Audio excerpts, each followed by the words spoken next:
I'm Jerry Agar in for Ezra Levant. Were you under the impression that you have a right not to be offended?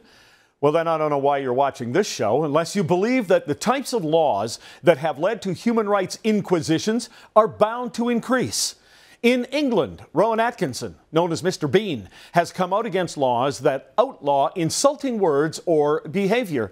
Jerry Agar is the managing director of Discourse, the UK's Institute for Free Speech. He's in London, England. Welcome, sir, and things are getting serious when Mr. Bean has to be called in. Hello, Jerry. It's a pleasure to be able to speak to you. This is, it can be made funny. I'm sure Mr. Bean could make it funny, but Rowan Atkinson actually didn't seem to think it was funny at all. This is serious stuff, really. Indeed it is. Mr. Atkinson is indeed known famously throughout the world as Mr. Bean, but back in the UK, he is perhaps almost unique as a very intelligent, nuanced and reflective thinker who is one of the few people in public life willing to come out and actively defend free speech. And he's come out to help with an endeavour to repeal a specific item of UK law known as Section 5 of the Public Order Act that actually makes illegal insulting behaviour. Well, and of course, insulting behavior is all in the eye of the receiver, perhaps, or even someone standing by. I mean, we have some examples. We have a person who I think was a homeless person who happened to mention to a police officer, "Your horse is gay." Some standby people, bystanders, found that very insulting and anti-gay. I don't know how they knew whether or not the horse was gay, but this just seems Orwellian, like something you'd make up. It does indeed. The effort to repeal Section 5 acknowledges that this sort of cascade that has been going on for about 25 years in the UK to make offensive behaviour illegal, what it seeks to do is identify the first point when this took place. And this is Section 5 of the Public Order Act 1986. And what this act says, that it's illegal to engage in threatening, abusive and insulting behaviour. And what this piece of law did was it coupled the traditional Anglo-Saxon restrictions against free speech of things like incitement to violence and harassment, and more subjective considerations, to the point literally of absurdity now when people are being prosecuted for the creation of entirely subjective mental states in purported victims.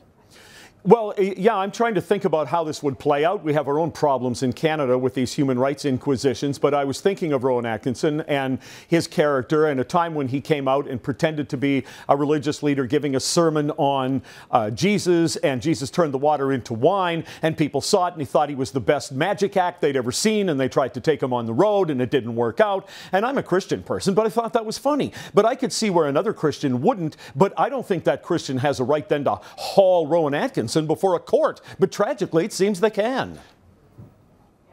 Well, indeed it is. What this piece of law demonstrates is that restrictions to free speech are almost universally done out of the most genuine and best interests. It's always done in the desire to do good.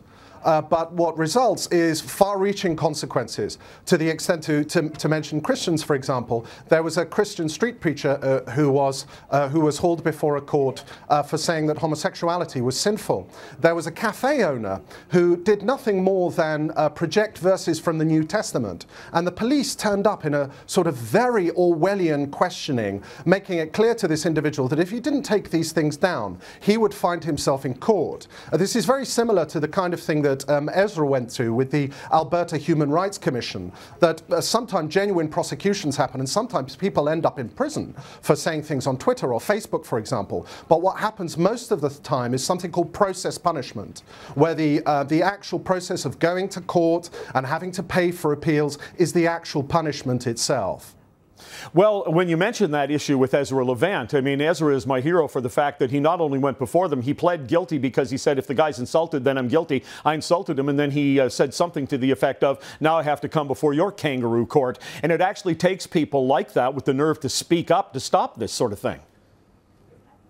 Well, indeed it does. I think it was both striking and moving, I think, to see Ezra in that YouTube video basically tearing that commissioner from the Human Rights Commissioner a new one when he said quite clearly that you have no right to judge me. And this is an extraordinarily difficult precedent when the criminal justice system begins to think that it gets to weigh up offensiveness. Offensiveness, if you think up... I'm sorry, I was going to ask you whether or not you're surprised at how quickly we seem to have gone from what I used to see as a pretty freewheeling environment for British humor to somebody like Rowan Atkinson becoming concerned about what he might be able to do publicly. Unfortunately, the speed is indeed frightening, and it relates back to what I said previously about a lot of people thinking that they're doing the best that they can for individuals in society who they think might be threatened or might be exposed to harassment. The problem is, if you think about it, is actually offensiveness is a very, very bad criteria for restricting free speech, because anyone who has an agenda to hide, anyone who has sort of misdeeds that they want to cover up, finds scrutiny offensive.